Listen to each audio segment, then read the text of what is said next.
Well, hello there, and welcome to episode 18 of Our Front Yard Garden here in the South Carolina Upstate. It's June 6th, 2024. It's a pretty nice Thursday afternoon, a little cloudy. Looks like we might get a little bit of rain soon. And it's about 82 degrees right now, a little bit of a breeze, very, very pleasant and perfect time to show off our garden. And we have a special guest star. Yes. My wife Jenny, who is the architect of the entire garden, and really has been the mastermind behind everything that we show off here. I'm just the cameraman, but we'll get some tips on gardening from her a little bit later. But for the time being, we're going to kind of show off what's going on. Now, we always start with this mailbox bed, and this is kind of at a transition point right now. Spring flowers long gone. Our pansies are wilting as the days get hotter and hotter. Still getting some color, but basically these will die off before too long. We're not going to keep them around too much longer. We'll take them out in favor of vinca, which are growing here from seed, coming up from last year as they did last year. And then ones that we bought and planted already. Those are giving us nice red flowers already. And then zinnias, which we grew from seedlings, or from seeds. And some of those are getting ready to start to bloom before too long. A lot of them over here. We're going to show that off in a moment. But back at the mailbox, our clematis are definitely on hiatus right now. We showed off a couple of flowers from our little morning glory last week. Nothing to really show off now, but I think we'll get more of those as the summer progresses.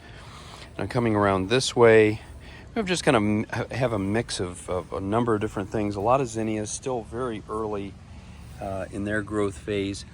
Also some phlox here, which will bloom a little bit later. A nice Asiatic lily, which is budding and is going to bloom before too long. And some seedlings back here. We're not even sure, honestly, what those were. We just put in a package of seeds. We had a number of different seeds of different plants a few weeks back. A lot of them are coming up. And as I look over here, I'm seeing even more of the vinca. These are amazingly hardy, and they come back. They really like it here, and so we're going to continue to grow those as much as we can, because they give us fantastic color. They're very low maintenance, and just a wonderful all-round border plant. Here we have, in this little corner bed, pansies. Again, some hanging in there, some not as much. They won't last a whole lot longer, maybe a few more weeks if we're lucky. And then we have our miniature or petite knockout rose. We haven't done anything with it. We haven't deadheaded it yet. It's still doing very well. It was covered with flowers earlier. Starting to get more buds now and blooms. But if we would deadhead it, it'll give us even more. But it's done very well up here. It's full sun. Not really being hit too much by black spot, at least not yet. So that's a big plus. Now over here we're kind of getting into the construction zone. Jenny's been doing a lot of work putting in some of her additional seedlings. She's got a whole seedling factory out on the back porch, and as things grow, we're slowly getting them into the garden. But we'll show off what we have so far. Dianthus, these have continued to bloom, even though we haven't really deadheaded them much yet. They will continue to give us flowers all year long. We have some Johnny Jump Ups, the little tiny pansies, doing well. Put in a number of buds for Oriental lilies earlier in the year, and they're coming up and doing nicely. Marigolds doing very well. Need a little bit of deadheading, but not a whole lot right now. They're giving us some fantastic flowers, these big fat blooms the size of golf balls, And I always call them pom-pom marigolds, but they're just a variation of the standard African marigold. Here we have liatris, which is an interesting little flower. It's getting its buds up here. Should bloom before too much longer. That was a bulb that we put in about, I don't know, a few months back. And then we have sedum here. This is has already bloomed. It gave us some little fragile yellow flowers. Now it's just a ground cover plant. And then our coreopsis here. This bloomed once already, and we deadheaded it, and it's blooming again, and it'll continue to bloom for a while, off and on, if we keep deadheading it, that is. Now we just missed the climbing rose here. This had a number of nice bright red flowers on it until just a day or two ago. We had a really heavy rain a couple nights ago, and I think that knocked some of these off. But it'll come back, even though it's got some issues with black spot. It is the plant overall is doing well. It'll continue to give us flowers throughout the year. Got a Russian sage here. I keep talking about that one. It's looking really healthy. And finally, now I'm looking close, or closely I should say, and we are finally getting, it's not exactly impressive yet, but our first little buds or blooms. You can just faintly see the lavender color there, and those will give us a lot more color as the year progresses. Here we have dahlias. We've put in some little scaffolds to help them grow and not fall over. More dahlias through here, along with some zinnias and lilies. Now, one of Jenny's big projects this week has been to sort of wall off with these little fences, these little garden borders. Very inexpensive at Walmart. They were about $6 a piece. Worth their weight in gold, though. They really help to hold back some of these plants that otherwise would just sort of take over a garden. Irises and Shasta daisies. Irises and Shasta daisies take over in the upstate. Yes, they absolutely do. And I believe these are phlox here too, aren't they? No, these are phlox that are in front right here. What are these then? Those are Shasta daisies. See, now I am learning something because I thought that was a phlox. So they're Shasta daisies, and I do know they take over. So we're holding those back so that we have this area open for some of our seedlings. Here's another packet of seedlings that are starting to come up. We're not sure exactly what they are, but that's the fun of gardening. We will find out. Same thing here, and then over here some more Asiatic lilies. Another Russian sage here. Oriental lilies. That's something I struggle with. I don't even pretend to know the difference. Now, it's worth mentioning. Like we're going to take a. They have all types of names, but stargazer is the one that people usually recognize. It's usually in wedding bouquets. There's a white one. When they come out, they're just gorgeous. Now, do you want to talk about, since you're in the process of doing it, do you want to talk a little bit about your fertilization? Okay. Well, this is very easy. Miracle Grow Shake and Feed. I haven't done it in years. I have fibromyalgia and I'm in pain a lot of the time, so I haven't been able to give this garden what it needs.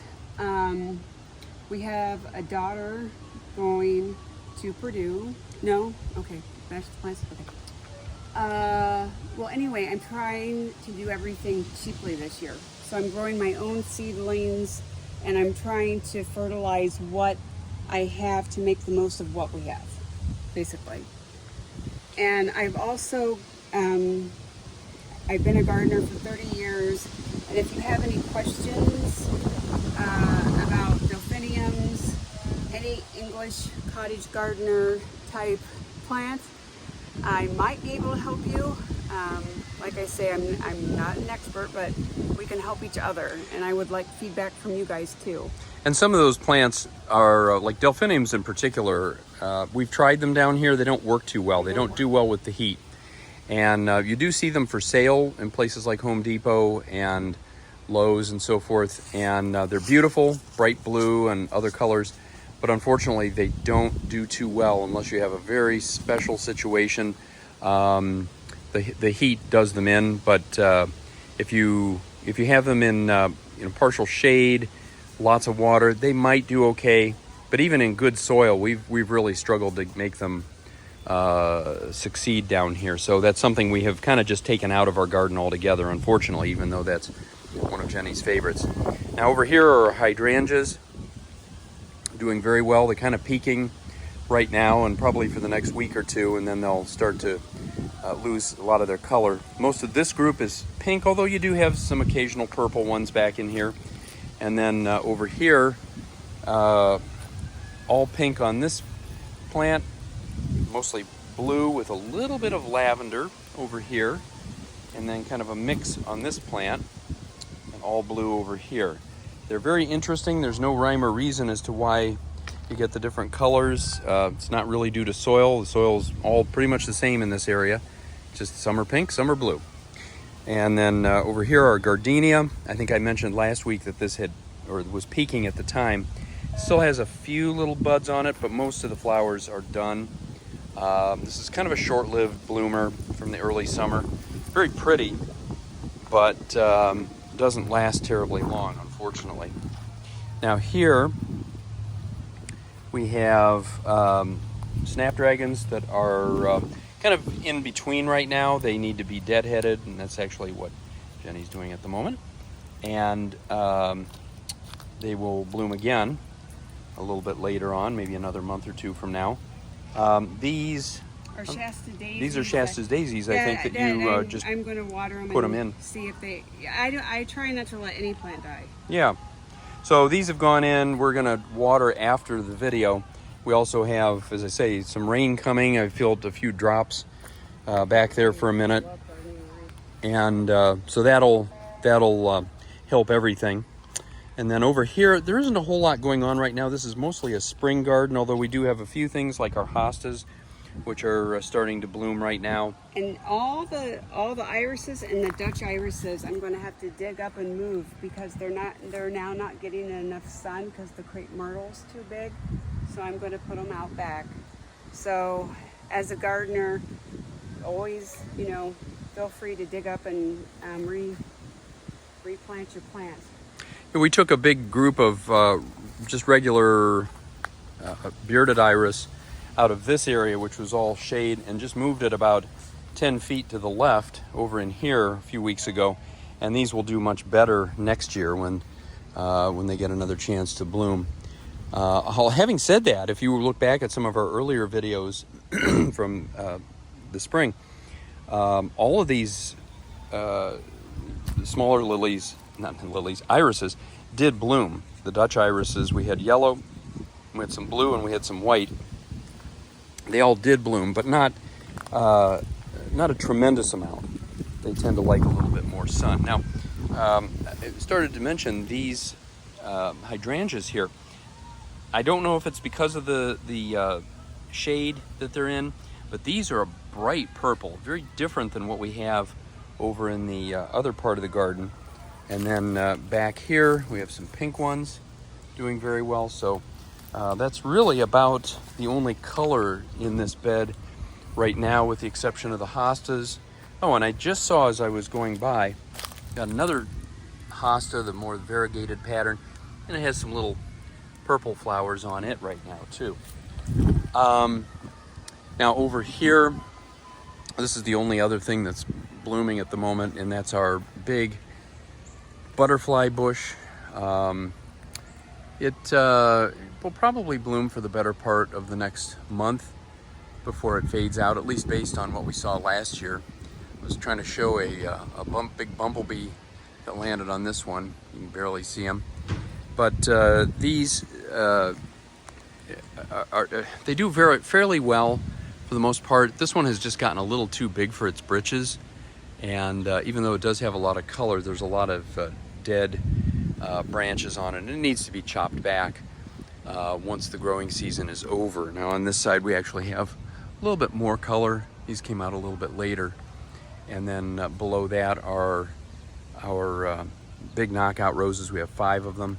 Few flowers right now. These were covered with red about a month and a half ago, and now they're kind of in between. They need deadheading something awful, and you know, we've shown this before, but if you don't deadhead them, they get these huge seed pods that are the size of grapes, and that just sucks all the energy out of the plant. So we really need to put some time into deadheading those so that they'll bloom again, which they will continue to do off and on through the rest of the season. Now our neighbor has some nice wild daylilies over here, fully in bloom right now. And the only other thing that I'll mention, I think I've mentioned this before, and again, this is something that's going to need some time and attention on my part. Sprigs of crepe myrtle coming up all through this garden. When we moved here 6 years ago, the previous owners had done basically nothing with this garden. They had let the crepe myrtle just kind of take it over. And I came through and chopped all of that back and then planted all these flowering bushes, these azaleas and other things. And now it's been probably a year and a half since I've chopped these back, and they are really trying to take over again. So I need to do that. The crepe myrtle tree itself is beautiful once it goes into bloom in another month or so. But it's a very invasive plant. A lot of invasive plants here in South Carolina. We didn't really run into that too much in Ohio. We had a few things that were invasive, but not like this. So we're going to move our way over to the oval bed here and finish up. More of the same. We have a lot of vinca and some salvia here. I've always called this rock candy flower. It's already peaked, but it's still giving us some color. And then coming around the front, we have a nice mix of vinca and pansies. These pansies are still doing pretty well. Despite the heat, they're giving us some really nice color. Hopefully they'll last for a while, but you never know. I don't have great expectations this time of year. But the vinca are doing really well. And something else that's doing well, a couple things in fact, are dahlias. We're getting some of those blooming back in here, this big purple dahlia, and then the monarda, which are fully in bloom now. They were just coming into bloom the last couple of weeks, but I'm going to come around over here. This is really the better side to show these off. Very unusual flower, kind of an odd shape, but they're pretty in their own way, and they really attract bees and other insects. They don't have a strong smell, but the bees, no exception. These just don't smell a whole lot. Every once in a while, I think, oh, maybe this one smells, and it really doesn't. But those will bloom for another probably 2 or 3 weeks, and then they'll be done. It's an early summer bloomer. Big plant, really takes up quite a bit of room. And over here we've got some more dahlias, lots and lots of oriental lilies, Asiatic lilies. This one, absolutely amazing, bright red and yellow on these daylilies. And then we have our big knockout roses here, 3 of them, pink, red, and coral color. And Jenny's done a really solid job in the past week or so of tying these back. They were at risk of sort of taking over the garden and really kind of interfering with the oriental lilies, which is really probably our top producer in this garden. It's the most, I wouldn't say prolific, but it's really an impact flower. Once these come out, they're absolutely spectacular, and you see the huge buds on them already. We've had some in the backyard that have already bloomed, and a lot of them are already finished up back there, but here they're still in the process of growing, and they'll come out before too much longer. And then here we have 3 different types of daylilies. I showed these off last week. Got these bright orange ones. This is probably even a better one. This is about, from side to side, this is about 6 inches wide. It's one of our biggest ones. And then this one of the most beautiful overall, with the tricolor look, the pink, magenta, and yellow throat, and then the ruffles on top of it. I always think of that as looking like a lady's petticoat in the 1890s. And then kind of in a similar fashion, lots of ruffles, and then a two-colored or bicolored daylily here. So we have more of those that are going to be coming out over the next few weeks. This is really a high time for summer flowers. And again, back here we got lots and lots of lilies and the Monarda, and I think that is really about it. So that is our front yard. We're going to do a separate video for the backyard, as we always do. And hope it's sunny wherever you are. And until next week, happy gardening.